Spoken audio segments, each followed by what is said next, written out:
Good morning, students. Myself, Dr. Bharat Singh Meena from Government College Kota. आज हम chemical bonding second में आयनिक solids के अंतर्गत जो आयनिक संरचनाओं के विभिन्न प्रकारों के बारे में अध्ययन कर रहे थे। उन्हीं प्रकारों में से आज हम AB3 टाइप की संरचना, A2B3 टाइप की संरचना और AB व AB2 प्रकार के यौगिकों की संरचना को प्रभावित करने वाले कारक के बारे में विस्तार से अध्ययन करेंगे। इससे प्रीवियस लेक्चर में हमने AB प्रकार की संरचना, AB2 प्रकार की संरचना के बारे में अध्ययन किया था। उसी को कंटिन्यू करते हुए आज हम प्रारंभ करने जा रहे हैं। वो टॉपिक है हमारा AB3 टाइप की संरचना या स्ट्रक्चर ऑफ AB3, जिसका एग्जाम्पल हम लेते हैं CrCl3। जैसा कि इसकी स्ट्रक्चर से आपको ये पता चल रहा है, इसके फॉर्मूला से आपको ये पता चल रहा है कि इसका Cr के परमाणु की संख्या 1 है, जबकि क्लोरीन के जो परमाणु की संख्या है वो 3 है। अर्थात क्लोरीन के परमाणु की संख्या क्रोमियम के परमाणु की संख्या से तिगुनी है, या क्रोमियम की परमाणु संख्या क्लोरीन की परमाणु संख्या से 1/3 है। अब इनका जो त्रिज्या अनुपात है वो भी आपका कितना होगा, 0.3 होगा, और इनकी जो कोऑर्डिनेशन नंबर होगी वो भी इसी अनुपात में होगी, 6:2। यहाँ पर Cr3+ आयन कैसा होगा, अत्यंत छोटे आकार के कारण कैसे गुण होंगे, उसमें सहसंयोजक गुण अधिक होंगे, और सहसंयोजक गुण होने से इसकी जो संरचना होगी वो कैसी होगी, आपकी परतीय संरचना होगी। और Cl आयन के लिए जो व्यवस्था होगी वो होगी आपकी CCP, या कहें उसे घनीय निबिड़ संकुलित व्यवस्था।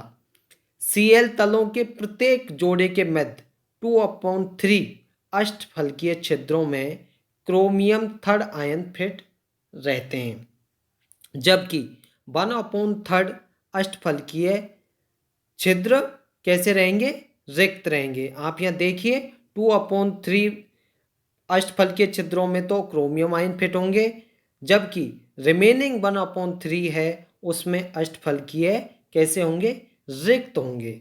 इसी प्रकार से Cl तलों के दूसरे जोड़े के मध्य में कोई धातु परमाणु नहीं होता, वो केवल स्थिर वैद्युत आकर्षण बल द्वारा ही परस्पर बंधे रहते हैं। इस प्रकार एकांतर क्रम में Cl- तलों के एक जोड़े के मध्य 2/3 अष्टफलकीय छिद्र क्रोमियम द्वारा भरे रहते हैं, जबकि दूसरे जोड़े के मध्य कोई धातु आयन नहीं होता है। अब क्या होगा, इससे कुल मिलाकर अष्टफलकीय छिद्रों में 1/3 छिद्र भरते हुए क्रोमियम Cl3 की परतीय संरचना बनती है। बिल्कुल ऐसी संरचना अन्य किसी यौगिक की ज्ञात नहीं है, जैसी संरचना आपकी CrCl3 की ज्ञात है। CrBr3, FeCl3 तथा आर्सेनिक, एंटीमनी और बिस्मिथ के ट्राई आयोडाइडों की संरचना वैसे देखने में तो कैसी होगी, वो परतीय होगी, और वहाँ पर एक अंतर होगा। वो अंतर क्या होगा, Cl परमाणु CCP के स्थान पर HCP व्यवस्था में व्यवस्थित होते हैं। तो ये आपकी AB3 टाइप की संरचना थी और उसका उदाहरण था CrCl3। अब हम दूसरी जो इसका अन्य प्रकार है वो है आपका A2B3 संरचना, और इसका उदाहरण है Al2O3, जिसे कहें हम स्ट्रक्चर ऑफ A2B3 या Al2O3। अब आप देखिए Al2O3 शुष्क 2 फॉर्म में पाया जाता है। कौन कौन सी फॉर्म में पाया जाएगा, एक तो होगा अल्फा Al2O3 और दूसरा होगा गामा Al2O3। अब इन दोनों में क्या अंतर है, जो अल्फा है, अल्फा में Al2O3 हाई टेम्परेचर पर स्टेबल होगा और कोरंडम के रूप में नेचर में पाया जाएगा। यह हीरे, बीएन, एसआईसी के बाद चौथे नंबर का कठोरतम पदार्थ है। कौन सा? Alpha Al2O3। और ये शुद्ध अवस्था में कलरलेस होता है, लेकिन कुछ आयनों, जैसे कौन कौन से आयन हैं वो, आयरन, टाइटेनियम आदि की अशुद्धि से यह कीमती स्टोन हो जाता है, पत्थर हो जाता है। और किस किस के रूप में मिलता है फिर ये? नीलम, माणक आदि रत्न रंगीन आयनों की अशुद्धि युक्त कोरंडम ही होते हैं। जो ये आपके नीलम और माणक जो रत्न हैं वो रंगीन आयनों की अशुद्धि युक्त क्या है? वो कोरंडम ही है। अब कोरंडम में एल्यूमिनियम व ऑक्सीजन का जो त्रिज्या अनुपात है वो इन दोनों का कितना है? 0.38 होता है। क्रिस्टल में एल्यूमिनियम और ऑक्सीजन की जो कोऑर्डिनेशन का नंबर है वो 6:4 है। और यहाँ पर जो इनकी व्यवस्था होगी वो होगी हेक्सागोनल क्लोजेस्ट पैकिंग, जिसे कहें HCP व्यवस्था में क्रिस्टल के सभी O2 माइनस आयन व्यवस्थित हो जाते हैं और उनके अष्टफलकीय छिद्रों में से 2/3 छिद्रों में एल्यूमिनियम आयन व्यवस्थित हो जाते हैं, लेकिन इसकी संरचना अधिक जटिल होती है। इनके क्रिस्टल में कई AlO6 कोऑर्डिनेशन ग्रुप परस्पर सिरों, किनारों और फलकों का साझा किए हुए रहते हैं। इस प्रकार क्या होगा? एल्यूमिनियम थर्ड आयन 6 O2 आयनों द्वारा घिरा रहता है, जिससे इसकी 6 कोऑर्डिनेशन संख्या पूरी हो जाती है तथा इस व्यवस्था में 4 Al3 आयन 1 O2 आयन को चतुष्फल के रूप से निकटतम पैकिंग में घेरे रहते हैं। और इस प्रकार Al3+ आयन की कोऑर्डिनेशन संख्या AlO6 के साथ साथ O2 माइनस की कोऑर्डिनेशन संख्या 4 की पूर्ति होती है। तो ये आपके टाइप थे। AB3 टाइप के बारे में हमने डिस्कस किया, उसकी संरचना के बारे में डिस्कस किया, उसका एग्जाम्पल हमने CrCl3 लिया। और यहाँ पर जो अंतिम स्ट्रक्चर थी वो थी A2B3, जिसका उदाहरण लिया हमने Al2O3 की स्ट्रक्चर और उसके टाइप्स में एक तो था अल्फा और दूसरा था गामा। तो ये आपकी संरचनाएं अब तक हमने इन टॉपिक्स में कवर किए हैं। अब आपको इन संरचनाओं के यौगिक, जो ये संरचनाएं हैं, ये प्रकार के यौगिकों की जो संरचनाएं हैं, उनको कौन कौन से कारक प्रभावित करते हैं। तो अब आपका टॉपिक है AB व AB2 प्रकार के यौगिकों की संरचना को प्रभावित करने वाले कारक। तो उसमें जो सबसे पहला कारक है वो है A व B की संयोजकता, जिसे कहें valency of A and B। A and B की वैलेंसी किस प्रकार से AB यौगिकों के टाइप को प्रभावित करती है। इसमें क्या होगा कि A और B की वैलेंसी के बेस पर जो क्रिस्टल है उसमें क्या होगा, A और B के कणों की संख्या का डिटर्मिनेशन होगा।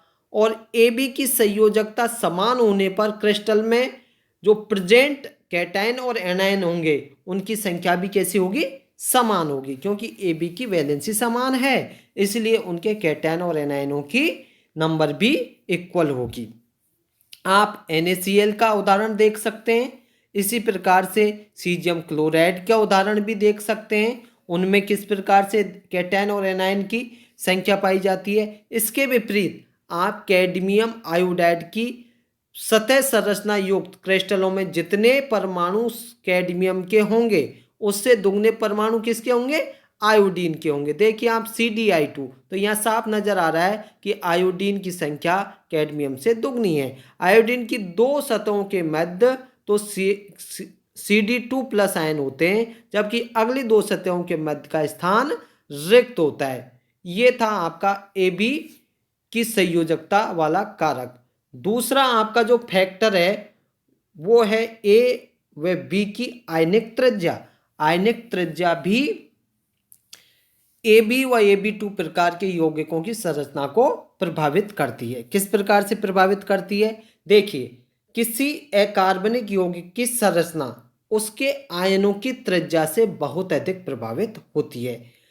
आयनिक त्रिज्या से ही अवयवी कणों की कोऑर्डिनेशन नंबर का डिटर्मिनेशन होता है। उदाहरण के तौर पर आप देखिए, Na+ के आयनिक त्रिज्या का मान है 1.02 एंगस्ट्रॉम, जबकि सीजियम के आयनिक त्रिज्या का मान है 1.67 एंगस्ट्रॉम से कम होता है। अतः क्या होगा? NaCl में Na+ की कोऑर्डिनेशन नंबर कितनी होगी?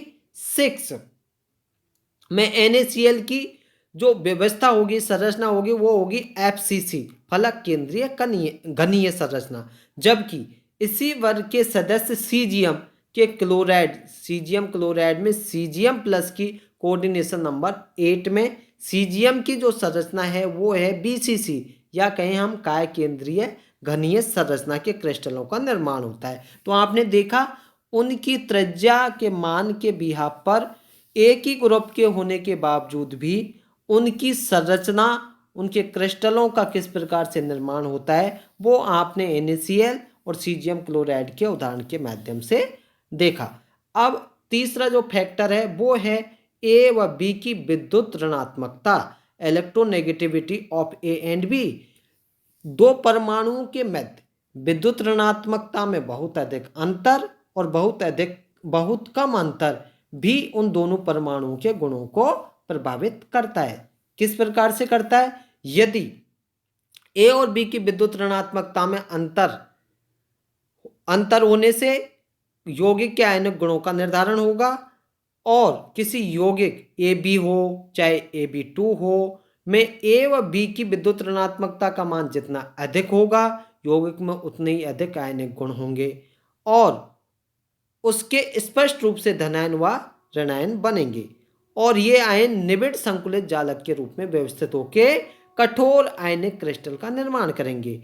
और इसके विपरीत यदि A और B की विद्युत ऋणात्मकता या इलेक्ट्रोनेगेटिविटी में कम अंतर है तो यौगिक क्या होगा? यौगिक में सहसंयोजक गुण अधिक होंगे और इनमें स्पष्ट रूप से आयन नहीं बनेंगे, और ये परत संरचना वाले मृदु क्रिस्टलों का निर्माण करेंगे। अब है आपका फोर्थ जो कारक है वो है आपका जालक ऊर्जा। जालक ऊर्जा क्या है? किसी पदार्थ की क्रिस्टल इस प्रकार की हो, इसका डिटर्मिनेशन आयनिक त्रिज्या के अनुपात के साथ साथ किस पे भी निर्भर करता है? जालक ऊर्जा के मान पर भी निर्भर करता है। त्रिज्या अनुपात पर तो करता ही है, साथ में जालक ऊर्जा के मान पर भी निर्भर करता है। और किसी पदार्थ के लिए, ध्यान दें ये इंपॉर्टेंट लाइन है, किसी पदार्थ के लिए जालक ऊर्जा का मान जितना अधिक होगा वह उतना ही अधिक स्थायी होगा।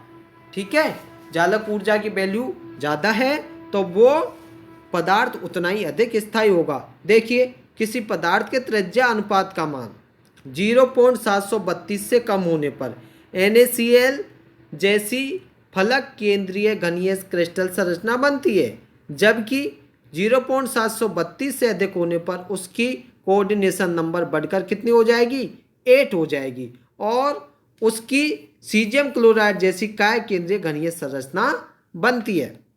इसी प्रकार से रुबिडियम ब्रोमाइड RbBr में त्रिज्या अनुपात 0.76 होता है। इसके हिसाब से इसकी संरचना सीजियम क्लोराइड जैसी होनी चाहिए, लेकिन इसकी क्रिस्टल संरचना NaCl जैसी होती है। इसका क्या कारण है? इसका कारण यह है कि सीजियम क्लोराइड संरचना के लिए मेडुलंग स्थिरांक का मान 1.76267, तो NaCl के लिए मेडुलुंग स्थिरांक का मान 1.74756 के उच्च होता है। इस संरचना के लिए जालक ऊर्जा का मान भी उच्च होगा। कितना होगा? 0.86% होगा। लेकिन सीजियम क्लोराइड संरचना के उच्च अंतरायनिक दूरी के कारण इस संरचना की जालक ऊर्जा का मान 3% कम हो जाता है। अतः कुल मिलाकर NaCl संरचना के जालक ऊर्जा का मान सीजियम क्लोराइड से कम होता है और RbBr की क्रिस्टल संरचना NaCl जैसी होती है, सीजियम क्लोराइड जैसी नहीं होती। तो कई बार पूछ भी लिया जाता है क्या कारण है कि RbBr की क्रिस्टल संरचना NaCl जैसी होती है जबकि सीजियम क्लोराइड जैसी नहीं होती। तो इसका कारण जालक ऊर्जा में अंतर ही होता है। तो ये थे आपके प्रकार और जालक ऊर्जा को प्रभावित करने वाले कारक। Thank you.